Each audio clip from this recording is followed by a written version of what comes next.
السلام عليكم ورحمة الله وبركاته. يلا نجرب نعمل فطير المشلتت بكل سهولة وبدون تعقيد. اعتقد ان في كل بيت او في كل عيلة في شخص متميز كده بيعمل الفطير بطعم مميز كده، فطير مشلتت فلاحي. الشخص ده بصراحة هو عمتي بتعمل فطير مشلتت فلاحي خطير، يعني باكله بقول ده احلى فطير باكله في حياتي. فهي اللي علمتني الفطير. صراحة الاول كنت بفكر غلط، كنت بقول الفطير بالذات لناسه، يعني الفطير مش اي حد يعرف يعمله. اكتشفت ان انا غلط، الفطير سهل جدا بجد، مفيش اسهل منه. تكنيك بسيط وخطوات بسيطة وهتعملي احلى فطير بجد. هتعمليه مرة ومش هتبطليه تاني. كل اللي عليك تمشي معايا خطوة بخطوة وتشوفي الملاحظات اللي هقولك عليها وهيخرج معاكي احلى فطير. بس اتمنى من كل مشاهديني ما ينسوش تعملوا لي لايك واشتركوا في القناة لو لسه ما اشتركتوش. يلا بينا نشوف الطريقة، توكلنا على الله. بالنسبة للمكونات احنا مش بنحتاج مكونات كتير لعجينة الفطير. دقيق، مية، سكر، ملح بس. هي الفكرة بس في الكمية عشان تظبط معانا والعجينة تطلع معانا ناجحة. معايا كيلو ونص من الدقيق، هنزل عليه بحوالي 3 معالق كبار من السكر. المعالق ما كانتش مليانة قوي، لو المعلقة مليانة قوي كفاية معلقتين كبار من السكر ونص معلقة صغيرة ملح. هقلب المواد الجافة كلها مع بعض بالشكل ده. الخطوة الجاية إضافة المية، ودي المفروض نبقى مركزين قوي. لكل نص كيلو دقيق بتزودي من كوب لكوب ونص مية، يعني ممكن ياخد منك كوباية، كوباية ومعلقتين، كوباية ونص حسب نوع الدقيق. وكمان ممكن يكون المج اللي انت هتستخدميه غير المج اللي انا هستخدمه، يكون مثلا كمية المية اللي بيستوعبها اكتر او اقل. فعشان كده انزلي بكوب واحد الاول بس على كل نص كيلو. بالنسبة لي على كيلو ونص من الدقيق هحتاج حوالي 4 كوب من المية، بس انا مش هنزل بيهم كلهم. نزلت ب3 كوب من المية، والكوباية الرابعة كده اخدت منها جزء بسيط. هبتدي اعجن وابتدي اضيف بقى الكوب الرابع ده بالتدريج، هشوف هحتاجه كله ولا اقل منه. انا بلم بالمعلقه بس، لكن طبعا هعجن بايدي او ممكن تعجني بالعجان، بس انا بحب اعجن بايدي. العجن على فكره للي بيحبوا او يتعلموا هيلاقي الموضوع ممتع جدا. وهنا بدات انزل بربع كوب من الميه كمان. بس في الاخر انا استخدمت ال4 كوبايات من الميه على كيلو ونص من الدقيق. بتحاولي تعجني بنفس الشكل ده، انت بتحاولي تلمي العجينه بالطريقه دي. بعد كده هتبتدي ترشي الدقيق على سطح الرخامة عندك عشان تعرفي تعجني اكتر وتبقي متمكنة من العجينة. وهننزل بالعجينة على الدقيق وتبتدي تعجني بنفس الشكل ده. اهم حاجة في الفطير العجينة، ظبطتي العجينة هيطلع معاكي احلى فطير.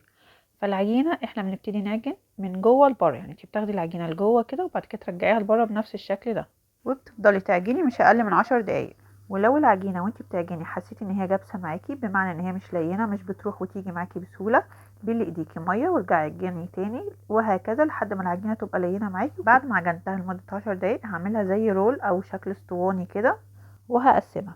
ممكن تسيبيها بحالها، مش لازم تقسميها كلها، بس مادام عاملة كمية كبيرة يفضل ان انت تقسميها وكل جزء يرتاح لوحده. انا هقسمها على 4 لان انا هعمل 4 فطاير، وحاولي تقسميها بالتساوي. بصراحة بعد ما قسمتهم وزنتهم لان انا كنت عايزاهم يبقوا متساويين، كان كل كورة حوالي 600 جرام. اعجني العجينة كويس وهتلاقي العجينة بتتحقلك، هتشكليها اي شكل هتتشكل معاكي، بتتفرد معاكي بكل سهولة لانها بجد عجينة لينة ومظبوطة جدا.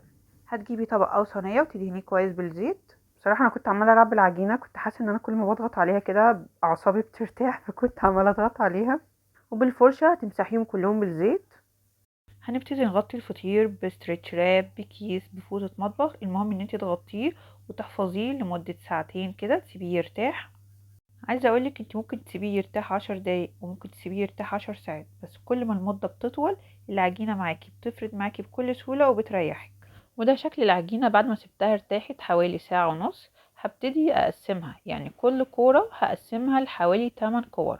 عايزه اقول لكم انا كنت عملت الفطير معاكم قبل كده وعملته بطريقه كده مبتكره لذيذه، يعني طريقه فرد كده كانت حلوه. كنت استخدمت بوله فيه، لو حابين ترجعوا للطريقه اللي انا عملت بيها الفطير قبل كده هسيبها لكم في صندوق الوصف. زي ما انتم ملاحظين كل جزء قسمته بدات اكوره بالشكل ده. هتبقى كل كوره معايا عملت 8 كور صغيرين، وهيبقى معايا كل كوره ب8، يعني 8 في 4 يعني هيبقى معايا 32 كوره. كل فطيره مكونه من 8 كورات. بعد ما كورناهم بالشكل ده هنسيبهم يرتاحوا مش اقل من ساعتين، وزي ما قلت لكم كل ما تسيبهم وقت اطول هتديكي نتيجة افضل. العجينة بتاعة الفطير مش بتخمر، هي مجرد بس ان هي بترتاح. وفي الشتاء النتيجة هتبقى احسن كمان من الصيف، يعني ساعتين كفاية قوي ان هما يرتاحوا في الشتاء. لكن في الصيف يعني يفضل ان يبقى الوقت اطول، وممكن تسيبيهم كمان يرتاحوا في التلاجة. معايا كوباية من السمنة على الزيت او سمنة على الزبدة، سمنة بس زبدة بس، المهم ما يبقاش زيت بس لان الزيت بينشف الفطير. هبتدي ادهن سطح الرخامة بالسمنة، ودي العجينة بعد ما سبتها ارتاحت حوالي ساعتين. لو تلاحظوا مجرد ان انا بضغط عليها كده العجينة بتفرد معايا لانها مخدومة صح واخدت وقتها وارتاحت، فبجد العجينة هتبقى معاكي سلسة خالص. افردي فيها كده هتلاقيها بتفرد معاكي بكل سهولة. الفطير بيبقى عبارة عن رقات، عايزين الرقات دي تبقى رقيقة خالص، فبتفردي في العجينة وما تخافيش. انتي ما تلاقيها كده بقت شفافة بالشكل ده يبقى هي كده اتفردت معاكي. هدهنها كويس جدا بالسمنة او السمنة على الزيت زي ما اتفقنا، وبعد كده هاتني جزء وامسحه برضو بالسمنة، وبعد كده هاتني فوقيه الجزء المقابل ليه، وكل ما تتني جزء او تطبقيه ادهنيه كويس بالسمنة، وهكذا لحد ما تبقى على شكل مربع صغير. الفطير بيحتاج سمنة، كل ما تدهني سمنة كويس الفطيرة هتبقى طرية معاكي جدا. هنعيد نفس الخطوات، هدهن السطح اللي بفرد عليه كويس بالسمنة. بعد ما فردت الكرة التانية هبتدي ادهنها بالسمنة. بعد كده هحط الجزء الاولاني اللي انا كنت عملت معاكم في النص وهطبق عليها بالشكل ده، وزي ما قلت لكم بنطبق جزء وبنمسحه بالسمنة، وهكذا لحد ما بنقفل عليها. كل فطيرة عبارة عن 8 كور. دي كانت الكورة رقم 8 في اول فطيرة معايا. هبتدي افردها واعيد نفس الخطوات، وكده بقت الفطيرة الاولى جاهزة معايا. هسيبها ترتاح وهكمل بقية الفطير. هسيبها ترتاح حوالي 10 دقايق ربع ساعة بالكتير، او ممكن بعد ما تعمليهم كلهم تبتدي تفردي اول واحدة انت عملتيها بتكون ارتاحت. الصينية انا دهنها سمنة وهبتدي افرد الفطيرة هتلاقيها بتتفرد معاكي بكل سهولة. طب ايه المشاكل اللي ممكن تقابلك وانت بتفردي العجينة؟ لو حسيت ان العجينة مش بتفرد معاكي قوي سيبيها ترتاح كمان شوية. طب بفرد وبلاقي السمنة بتخرج منها، يبقى العجينة دي عايزة تتساب في التلاجة شوية. لكن في الشتاء الموضوع هيبقى ابسط كتير، لكن لو في الصيف يبقى يفضل ان انت تسيبيها ترتاح او تحفظيها في التلاجة. السمنة بتمسك نفسها شوية والموضوع بيبقى اسهل. ودي فطيرة تانية بفردها الاول قبل ما احطها في الصينية، فانت ممكن تفردي الفطيرة في الصينية او قبل ما تحطيها زي ما تحبي. بتدهني وش الفطيرة بقشطة على سمنة. القشطة اللي انا دهنت بيها دي القشطة اللي انا باخدها من وش اللبن، بحتفظ بيها في الفريزر. نزلت عليهم بمعلقة من السمنة وبدأت ادهن بيها. بالنسبة للتسوية، في فرن ساخن على درجة حرارة 220 على درجة عندك. لو الفرن عندك شغال فرن وشواية تمام، شغال فرن بس شغلي فرن وبعد كده الشواية في الاخر. بتحطيه في الرف اللي تحت خالص. الفطير بيبقى عايز نار حامية جدا، بتحطيه على اول رف عندك. بالنسبة لي الفطير كان احلى في الفرن الغاز، لما حطيته في فرن الكهرباء كان هادي نوعا ما عن فرن الغاز. فزي ما قلت لكم الفطير بيبقى عايز نار حامية. الفطير مش هياخد وقت اكتر من 10 دقايق في التسوية. عن تجربة لما جربت الفرن الكهرباء لقيته هيطول عن 10 دقايق والفطير مش هيطلع حلو زي ما عملته في فرن الغاز. اخد مني 10 دقايق وطالع مظبوط وحلو جدا.